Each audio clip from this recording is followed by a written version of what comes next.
Welcome, everybody, to the Playoff Podcast. Name might change at some point. We are going to cover round one of the season 4 playoffs, FCS playoffs. Nobody cares about FBS. Um, and we'll focus on round two after all that finishes up. So let us hop into the first game. Ryan, you want to take the first game? Sure. Hop straight into the 16-17 matchup. It was Mercer and Wofford, showdown of the ASUN CFC. And it was, while close in score, I would say Wofford pretty much controlled this game. Almost 20 minutes time of possession with a 24-17 victory. Most of those yards for the Terriers come through the air, while Mercer kind of mixed attack. Both teams with a turnover, both made at least one field goal. Not much going for it. Wofford kind of had the lead and then really never lost it. I believe Mercer scored in the last minute. I will check, but I'm fairly certain that Mercer scored pretty late to make that game seem much closer than it was. Let's see.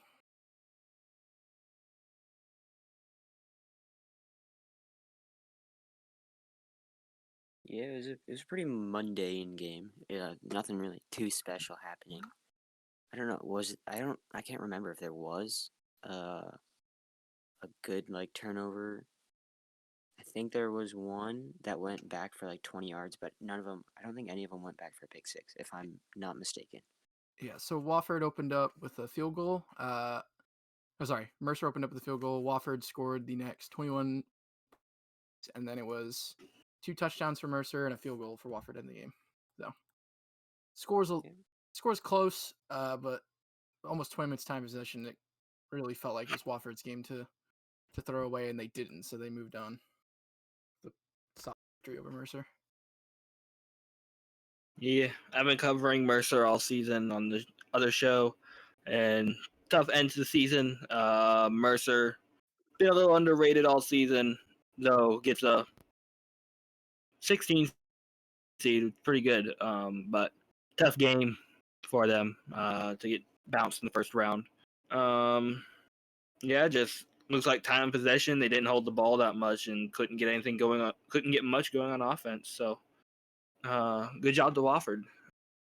Getting the win, getting to move on. So -6 rushing yards is kind of funny to me. But yeah, good game for them.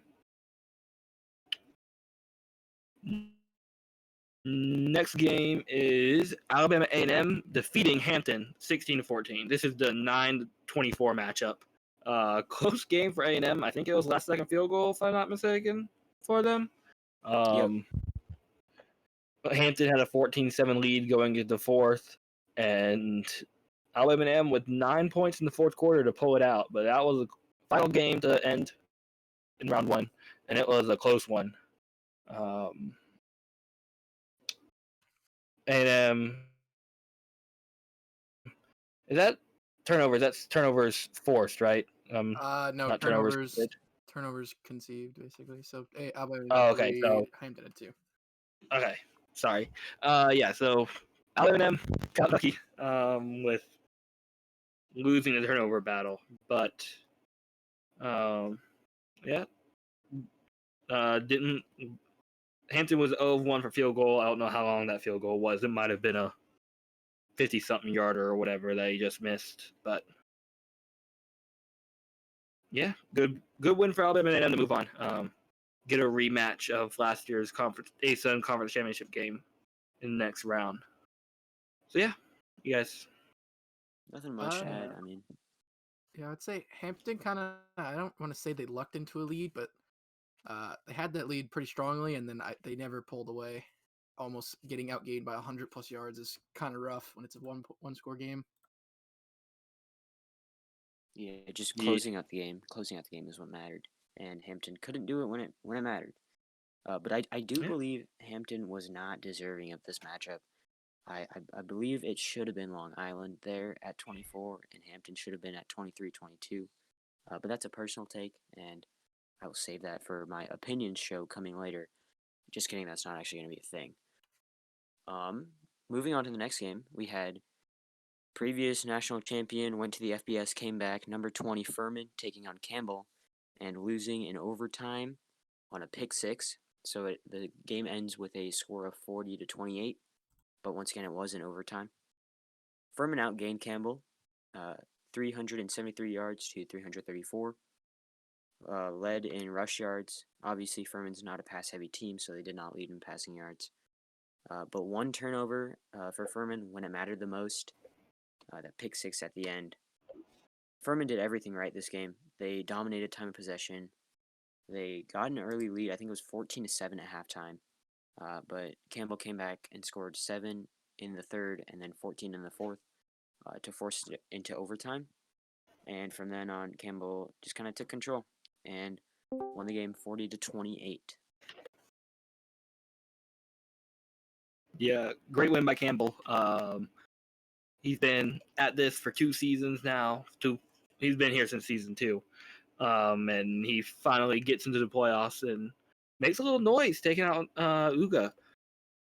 So that was a great win by him. Yeah, like you said, Ooga dominated pretty much everything.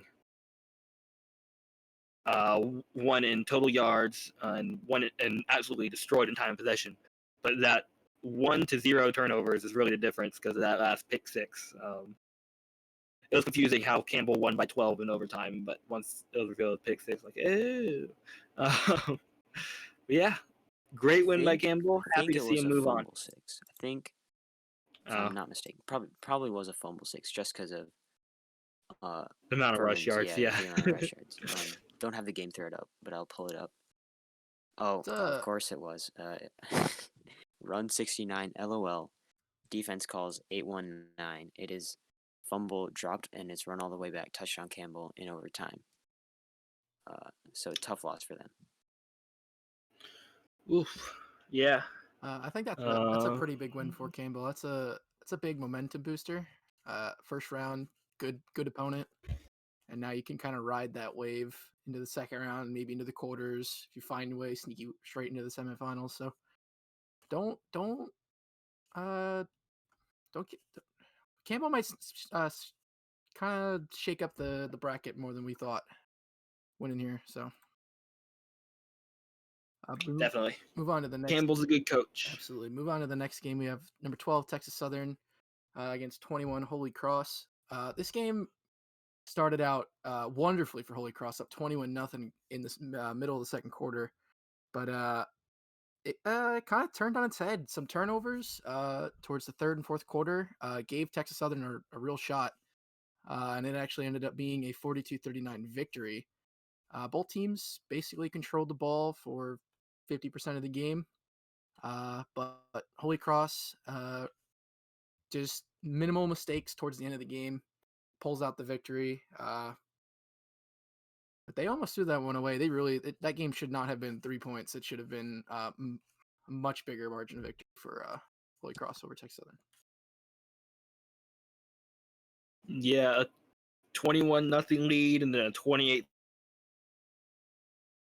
lead at half. It should not have been 3 points, but letting them get 19 in the fourth.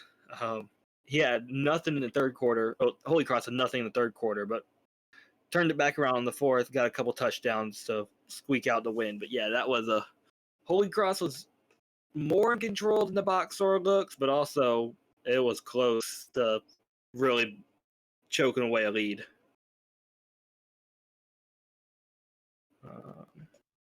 Got nothing to add there.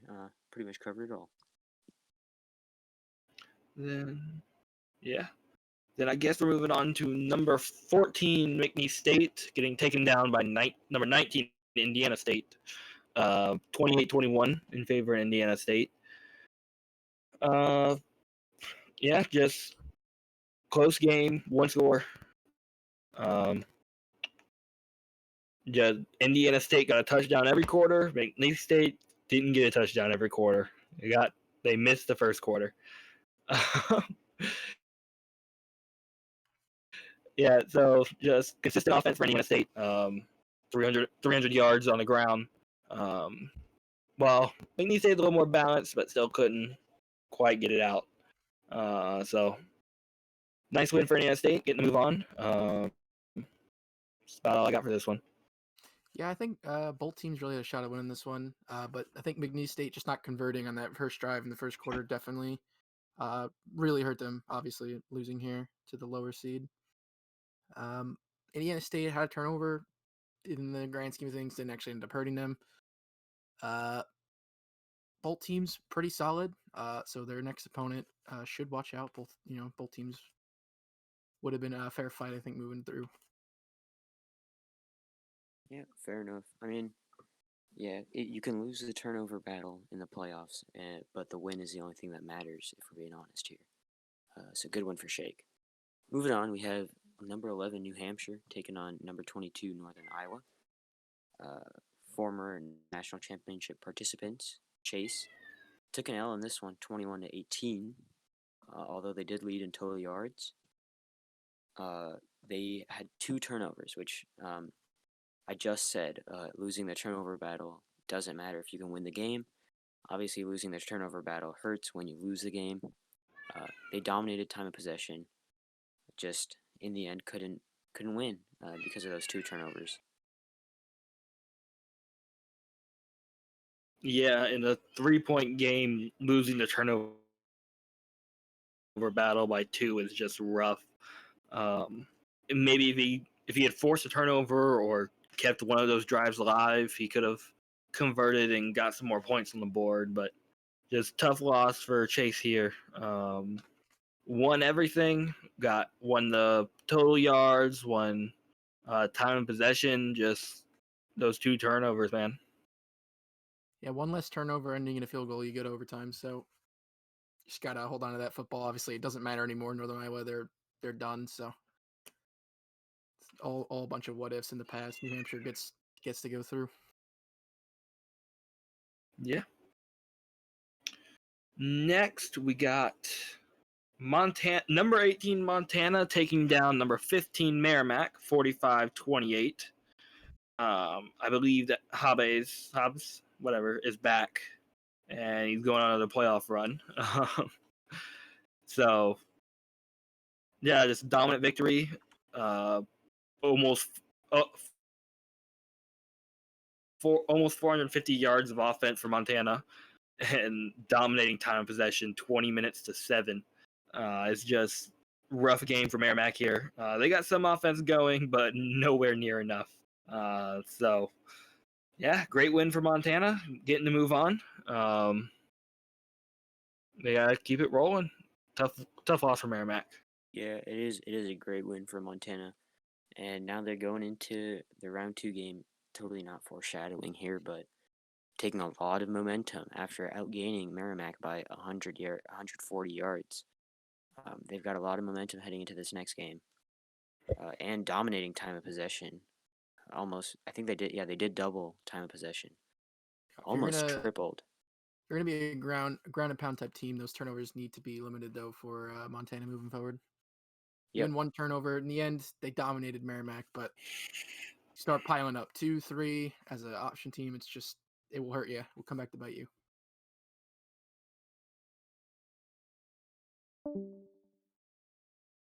Yep. Yeah, and then so the next game is number 23 Long Island losing to number 10 Penn, 48-34. Total domination from Penn. They were even on turnovers, but double time of possession and a lot more yards will lead you to lose a game. And that's what happened to former Long Island coach. We know he's retiring now. Sad to see Nathan go. But a good win for Penn going into round 2 against Youngstown State. Yeah, it was another one like Montana where they just ground and pound, dominates the run game the whole way through. That one turnover could have hurt you, but you win by 14. Solid effort. You outgain them by almost 130. So solid effort for Penn. It's another good momentum moving into the second round.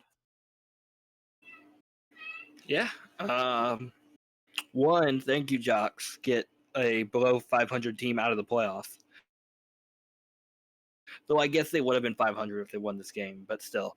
But yeah, they dominated everything, and got a 14-point win, so pretty comfortable win. So yeah, great win by Penn. They gotta keep it going. Jock's is a great coach, so I don't doubt that they'll, even if they get knocked out, they'll put up a great fight in the next round. I think that means we're moving on to NIT. Yep, We'll get those round 1 games out of the way. We're gonna avoid previewing round 2 for the FCS playoffs just because it's basically all through. So we're just gonna come back when the second round finishes and do another podcast episode. Yep.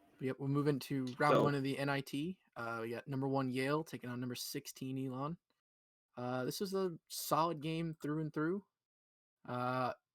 First half, bunch of scoring. We had 24-21 lead, or 20 lead for Yale, and then domination third quarter for Elon, 21-7, and then just held on right at the end, winning 48-45. Both teams could not hold on to the football. 3 turnovers for Elon, 4 for Yale.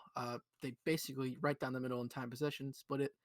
Both teams gained pretty decently, but those 4 turnovers, I believe 2 of them resulted in, if not a touchdown, a solid run back towards the end zone, which I think just gave Elon a chance to chip in a field goal and get another easy score, not having to go too far down the field.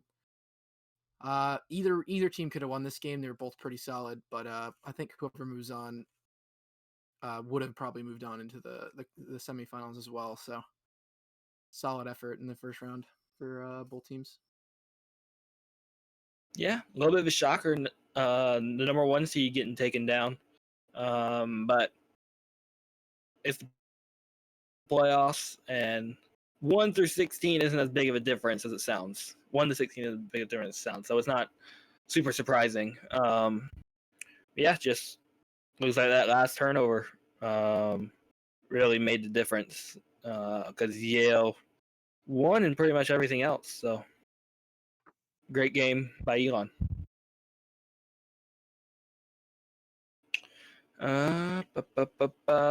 We got Idaho and Nicholls State. Idaho is currently up 24-15 with 6 minutes left in the third quarter. These are one of the 3 games that are holding us back. So thank you for that, you two. So yeah, Idaho is currently winning. They're up by 9 and are dominating most things. So, but plenty of time left for Nicholls State to turn it around. So we'll have to keep an eye on that one, and we'll give you that. We'll update you when it finishes. Hopefully by Saturday. We'll see. Yeah, you can't speak much about a game that's just past halftime, but it does look like Idaho is in control and could put the dagger in Nicholls State if they score here, once they get the ball back, or if they do have the ball. I do not know. Once again, I don't have the game thread pulled up. The next game is the 5v12 Morehead State versus Maine game. And for Maine, this was a great game. They played well. They got outgained by Morehead State, but forcing 4 turnovers compared to only giving up 2. And then basically even on time of possession. Maine played very smart, won by a field goal, 38-35. Morehead State, for them, it was a disappointing end to the season. They were looking to make the playoffs and instead now get knocked out in the first round of the NIT, which is tough for them because I know the coach there had high hopes for this season, and it played out very well until they kind of faltered in the later half of the season. And now to get knocked out in the NIT is going to be tough for Morehead to get their heads back up, get their heads back in the game. But we'll see how they do going into season 5. That's a tough loss for Morehead. You miss 2 field goals and lose by 3 points. One of those go through, you get OT. 2 of those go through, you win the game. So it's a disappointing loss for them for sure. They're probably not feeling too great about it, but I think when they look back at it, they had a great season, so they got their heads high, hopefully moving into next year. Yeah, 5 seed in the NIT. That's pretty good. Not, of course, not the best season, but you were on the cusp. You were in the discussion for playoffs. You were not one of the first 4 out, but pretty close. So, pretty good season by Morehead State. Got something to build on. Just tough loss. You couldn't give yourself an NIT win as something to build on next year. So yeah, tough loss for Morehead State. Good win for Maine. They've been doing. I think there's been some Maine collapses this year. So good job to Maine for holding on for this one. Yep, we move into the 4-13 Montana State up against Prairie View A&M, and kind of a shocker. Montana State had if they had not lost to Montana, would have most likely been in the playoffs. They didn't win that game. Coming to the NIT top 4 seed, probably hoping to, I don't want to say run the table with it, but at least show that you should have been a potential playoff team. That doesn't happen. It's a 31-0 slaughter. Prairie View A&M dominated the game, outgaining them by almost 200 yards. Only had 1 turnover compared to 3. Both teams pretty similar in time of possession, but it didn't matter. Montana State was never really in this one. Those 3 turnovers killed them. And Prairie View A&M gets to meet up with number 12 Maine in the next round. Real quick, how do they both have only 5 minutes? That's only 10 minutes of game time. I believe the game was abandoned.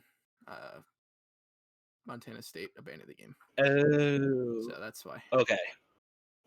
Yeah, there's been a lot of, I don't know, you'd have to get jocks for whether it was an actual upset or not, but in terms of seed, there have been plenty of upsets in the NIT. The lower seeds taking advantage of the shot they get to make a statement that they're still a good team. And this is one of them. Prairie View A&M just absolutely steamrolling Danny. I'm not sure what happened here to Danny. My guess is looking ahead, right? That's gotta be it. It could be. I don't know how much. I don't know if Danny could fall to that, but if it's going to be any game, it'd be this one. Looks like. So, yeah, just tough loss for Montana State. And Prairie View A&M gets to make a statement that they're good. They can beat good teams. So, great job by them. Yep. Next game we have on the list here is only in the second quarter. Another one of those games holding the NIT back. It is number 6 Abilene Christian versus number 11 UT Martin. UT Martin was a sleeper squad this year. They were in the playoff talk. They were ranked around that 23-24 for a solid majority of the season by the coaches poll, and I think the committee had them somewhere around the 23-28 range most of the season. They're up in this one 17-14 as we speak, but they are behind in total yards. They're behind 20 yards, 195 to 175. They have made a field goal, and that is the only difference in this game. And they have also forced a turnover. They're behind like 2 minutes time of possession wise. But as this game closes out, look to see UT Martin just keep pressing that run game and take advantage of time of possession. Yeah, not much you can say about a game that is not even at halftime yet. But we'll see how UT Martin and Abilene Christian finishes out, hopefully by Saturday. Yeah, this is the game that I'm most interested in because it's my opponent. Whoever wins this, I'm up against. But yeah, it's a slow-moving game, but we might have another seed upset at least with UT Martin taking down Abilene Christian. That's at least what it looking like so far. Already forcing a turnover and being up by 3, but still so much time left. Over half the game, so you never know. I think that brings us to number 3 Florida A&M beating number 14 Sam Houston State 63-35. I don't know where all this offense came from. I think all the luck might have been used. But Florida A&M with 532 total yards of offense, 363 of which were rushing yards. no turnovers, and winning the time of possession by about a minute, so not too big. Well, not even a minute. It's like 30 seconds. So not a big difference. But yeah, just at least 2 touchdowns in every quarter, and I think I got 3 in the third quarter. So it was a just no defense by Sam Houston State. I don't know if they haven't had a defense all season or if I just got lucky with their defense collapsing. But it was a somewhat easy game of just scoring pretty much whatever I wanted. So yeah. Yeah, one turnover for Sam Houston State. In the end, doesn't really make a difference. They did kind of keep pace for an A&M in terms of the amount of yards gained, but just not converting. Definitely hurt them. Florida A&M converted way more than they did, and in results, Florida A&M gets to keep their season alive. Sam Houston State will be bowing out. Yep.